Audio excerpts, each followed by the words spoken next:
গত 2 দিন আগে গাছ থেকে বেশ কিছু সবজি পাড়া হয়েছিল। সেখানে কাকরোল ছিল, ধুন্দুল ছিল, তাছাড়া ঢেঁড়স ছিল, অনেক সবজি, কইডা ছিল।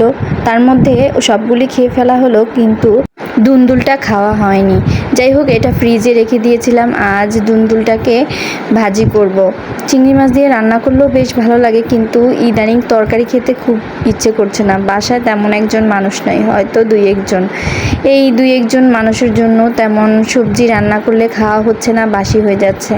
তাই আর কি সবগুলি ভাজি করে নিয়ে ফেলবো। সবগুলি কুটে, ছোটো ছোটো করে কুটে, পেঁয়াজ কুচি দিয়ে, কাঁচামরিচ, সামান্য হলুদের গুঁড়ো এবং লবণ দিয়ে আমি মাখিয়ে নিলাম। সাথে একটু তেল দিয়েছিলাম, মাখিয়ে একদম কুকারে বসিয়ে দিব। বাহিরে প্রচুর বৃষ্টি হচ্ছিল। এই বৃষ্টির মধ্যে মাটির রান্নাঘরে যেতে একদম ইচ্ছে করছিল না। তাই ভাবছি আজকে রান্নাটা সব ঘরেই করে ফেলবো। এদিক দিয়ে সিলিন্ডার গ্যাস তো শেষ হয়ে গেছে, 2-1 দিনের মধ্যেই আনতেই হবে। বৃষ্টির কারণে বের হতে কোথাও ইচ্ছে করছে না।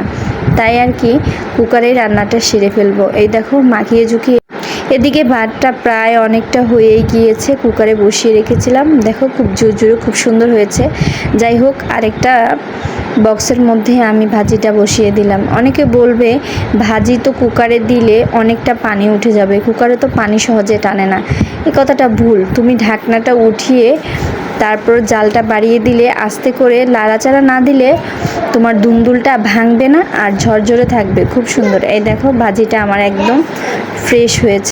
এগুলি বাটিতে বেড়ে রেখে পরবর্তী রান্নার জন্য প্রস্তুতি নিচ্ছিলাম। যাই হোক, কুকারের বাটিটা ধুয়ে এরপর তেল দিয়ে দারচিনি, এলাচি, তেজপাতা এবং পেঁয়াজ কুচি দিয়ে কষিয়ে দিচ্ছি। এখানে রান্না করব মুরগির গলার হাড়, পাক, এই আর কি। এগুলি ফ্রোজেন করে রেখেছিলাম, বেশ প্রায় 20-25 দিন হবে। এখানে মশলা দিয়ে সব একসাথে ম্যারিনেট করে রেখেছিলাম ভেজে খাওয়ার জন্য। যাই হোক, ভেজে যখন খাওয়া হয়নি, আজ এগুলি মশলা দিয়ে ভুনো ভুনো করে, বেশি করে পেঁয়াজ দিয়ে ভুনা ভুনা করে ফেলবো।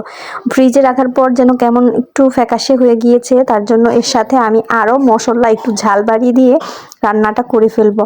সাথে আমি কালারটা একটু অন্যরকম হয়ে গেছে, যেহেতু হলুদ দিইনি ভেজে খাওয়ার জন্য।